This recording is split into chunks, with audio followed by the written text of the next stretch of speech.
Director of Community Relations, Executive Director Marianne Boren from WLSSD. And then we will also have both DPD Chief Sanoa, DFD Chief Sean Perget available for questions, along with City Sustainability Officer Mindy Granley if needed, and City Administrator Noah Schuckman.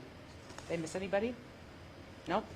Take it away, Mayor. Community Relations Officer, too. Oh, AJ yes, from yes. Okay, thank you everybody for being here. My name is Emily. I'm Mayor of Duluth with you and with these outstanding workers and leaders of the community. We wanted to just share today, first of all, a little bit about what we know so far about this rain event. And before anything else, let's just thank staff.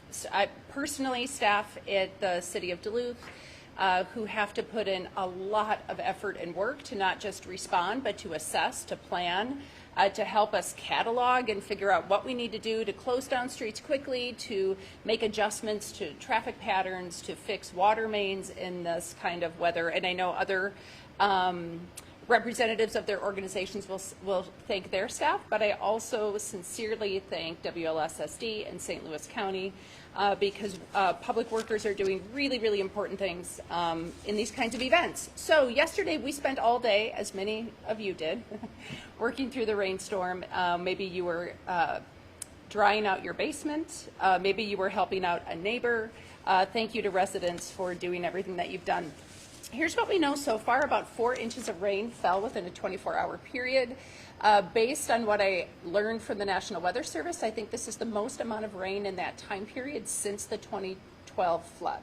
So we're talking about a lot of water, and water is not always our friend as it relates to infrastructure, and so you're going to hear a little bit about what we know, although I will say we fared quite well. Thanks in part to some of the resiliency that we have put in place since the 2012 flood, thanks in part because we have unfortunately more experience than we would like to have in how we respond to storm events and how quickly we can get things moving.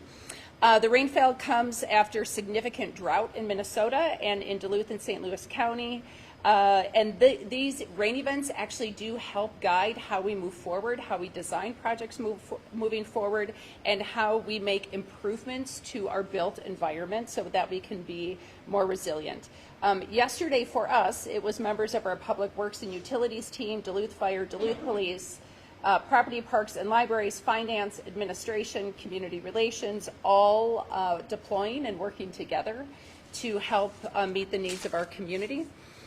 Our staff have been out all day and all night since yesterday to do the assessments that we have asked them to do. And so before I bring Jim Benning up, I do just want to share a little bit about Properties, Parks, and Libraries. So Jim Philby-Williams is the director of that part of our city, and he is unable to be here today, but we have Parks Maintenance Division out assessing our trails and park damage right now. It takes us an extra day or so to be able to kind of get into those areas, and so we will have more information in the next probably 24 to 48 hours. Initial reports are that most of the damage seems to be to our trails and some bridges. There are some remote areas that are submerged, and as water subsides, we'll have a better opportunity to assess those. But overall, it is moderate damage to our parks and trail system, and we are grateful for that.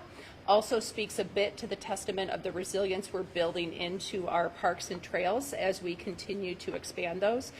Parks and trails near streams obviously took more damage in. That includes Hartley, Lester, and some localized bridges and trail failures. East took more damage than West Duluth, both in terms of infrastructure in the city and in terms of our parks. And it should take, actually it says here, about a week for us to finish assessing as the water levels go down for the parks and trails. So with that, I'm going to pass it to Jim Benning, who is our Director of Public Works and Utilities. And I'm sure part of what he'll say is that we are going to be submitting information to our partners at the county in the case that damages can be reimbursed by the state of Minnesota. That has not yet been determined, but we are ready to provide the information in case it is. So, Jim Benning. Thank you, Mayor Larson. Once again, Jim Benning, Public Works Utilities Director for the City of Duluth. Happy to report, like the mayor said, that the damage was not as bad as it could have been. I drove around yesterday looking for carnage, and I didn't find any, fortunately. Most of the damage was on the eastern part of the town in the following watersheds: the Tisher Creek watershed, the Chester Creek watershed, and the Miller Creek watershed. We did close some roads around town temporarily, and also happy to report that all of the roads within the city limits are now open again. There's a few areas that might have cones on them. People should drive around those, but the roads are all passable.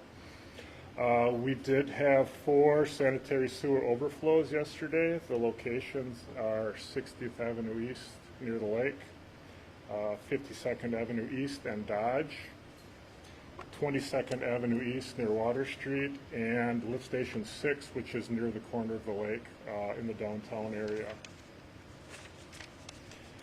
Currently out repairing damage. Street maintenance is doing the heavy lifting for the city of Duluth. We've got 3 grader crews east and 3 grader crews west, concentrating on gravel alleys.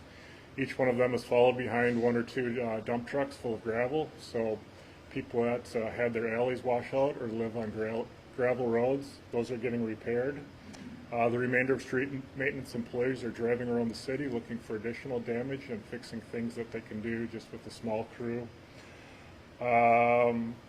Sweeping operations will begin tomorrow for the cleanup of gravel that spilled out over into the streets and leaves and debris and things like that. Utility operations is also assisting. They're concentrating mainly on the storm sewer system, and a few areas to report of note. The 9,000 block of East Superior Street, far east Duluth, there's a culvert or 2 that's undermined in that area. Norton Road, the culvert that washed out during the spring, there was some slight damage to one of the abutment areas, the end walls, and that's being repaired, but the road was never closed, never in jeopardy, and that will have a permanent repair next summer. Niagara Street near St. Scholastica has a fairly significant undermining problem there. That's been patched and also passable. And we've got just general debris in a lot of our culverts that we're going to be removing within the next couple weeks. City staff also investigated or inspected the Hartley Dam. It's in fine shape and intact. So that's the damage that I'm aware of at this time. Obviously, staff is still investigating, and we will repair things as we find them. And if residents find any damage that they want to report to us, they can report that at 730-4000. So in closing, once again, I think our system fared very well, and just like the mayor said, want to thank the city staff and county staff and WSSD staff that was out working on this over. It always happens on a weekend, Sunday, or it happens at 3 o'clock in the morning, most inconvenient times, but staff did respond great in this case. And I'll pass it off to Jim Paulsen. It's the Jim show, I guess. Thank you, Director Benning. Good afternoon. My name is Jim Paulsen. I'm the St. Louis County Public Works Director. I'll give a quick summary of kind of our experience with St. Louis County infrastructure. So St. Louis County has about 25 locations that received some sort of damage over the weekend. The damaged areas are mostly confined to the very southeast corner of the county in Duluth, Lakewood, and Normanna townships. About half of the damaged areas are shoulder washouts, and then the other half are small culverts, mostly on gravel roads. And those are typically a road overtopping, and it's washing away some of the gravel around the culvert area. So we were out yesterday and again today addressing these issues, and we should have all of our roads repaired and back open by the end of the day today, with the exception of the Strand Road between Jean Duluth Road and Washburn Road.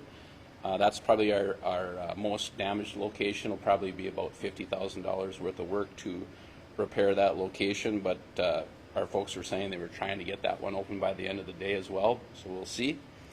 And then also the Fox Farm Road at the Sucker River crossing there we're just waiting for the water to recede. We don't expect there to be a lot of damage at that location. So most roads will be open by the end of the day, and also most repairs will be completed.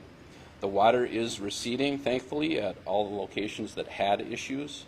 And again, a big thanks to our maintenance crews out there who are working hard to get the repairs done. So yes, St. Louis County's infrastructure has sustained some damage in this event, but it is the kind of damage that can be fixed in days, not weeks or months or years, as we saw back in 2012.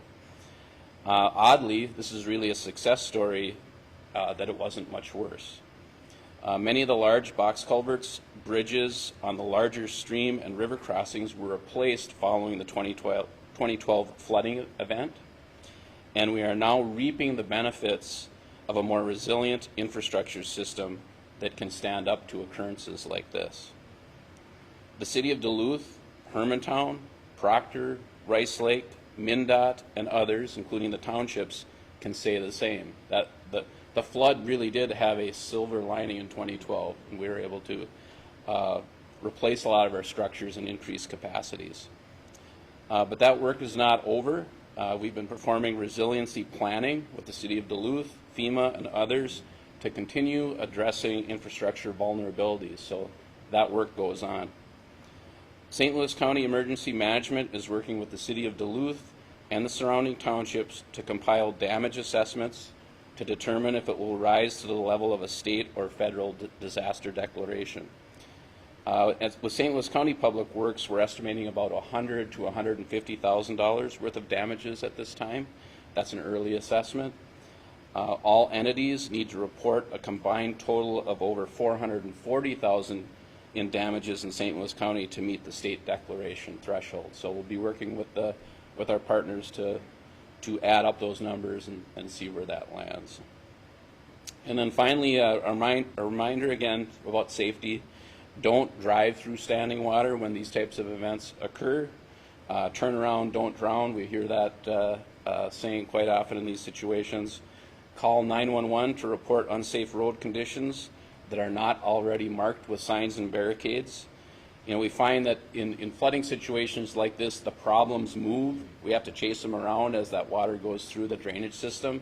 And so something that wasn't flooded, 5 hours later, it might be. So we can't chase around the county and be everywhere at once. So we really appreciate the eyes and ears of our citizens to report these situations by calling 911 when they do occur. And we also thank the public for its patience as we make the repairs out there. So with that concludes my remarks.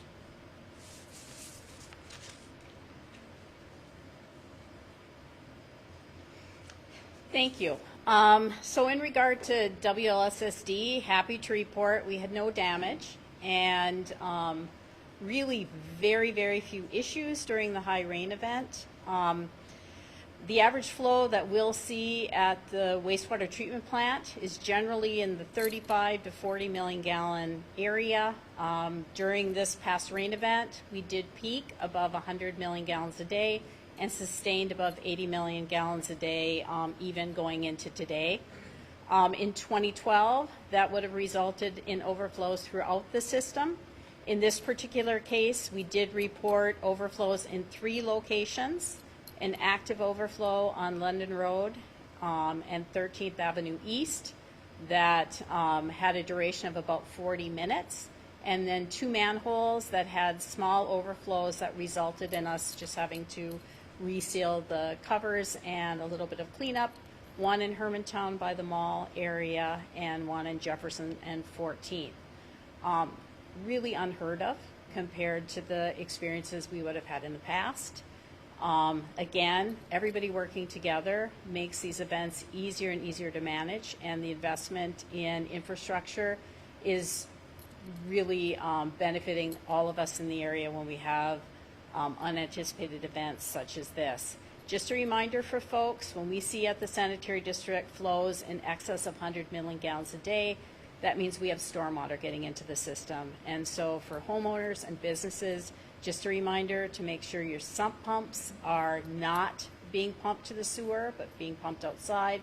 Roof drains are disconnected from the sanitary sewer system, and those type of actions will ensure that we have no overflows in situations like that in the future. Thank you. So before we take questions, I just want to say that when I woke up yesterday morning, I'm sure like everyone else, I didn't think we would be sharing a success story today. But I'm so proud of these partners who have taken advantage of every kind of funding opportunity that we've had to create resilience in our system and to make sure that the inconvenience of changing weather and the impact of these major rains are as minimal as possible for our residents. And so thank you everybody for being here and telling your part of the recovery story and the impact in the last day or two. We'll continue to report out as we know more about what the damages are and how we'll be navigating those. And Kelly, do you want to talk us through any questions people may have? Yep. Okay, so before I do that, I just want to bring up one more talking point for the park system. Because our natural surface trails are pretty saturated at this point, a lot of them have seen a little bit of damage to maybe some moderate damage, and we want to make sure that people stay off of those trails until they're fully dried out. So we ask residents to just be aware of that, and if you need a definition, a natural surface trail is anything that's not paved in the trail system. With that, does anybody have any questions for anyone in the room? Jim, maybe you could come up and... Which Jim? Don't worry, it won't be a hard one. You know, we did have a lot of rain over the weekend, but it kind of was like off and on, it seemed like. So when did your people start getting reports of the problems? Was it like kind of right away in the morning Sunday? I know we got some downpours late Saturday night too, so... Yeah, I believe the majority of it happened when people woke up and saw the damage. It's obviously started raining before that, but the true extent of it became a little more evident as the light came up and people started milling around the city. It wasn't bad. Other questions? Really? All right.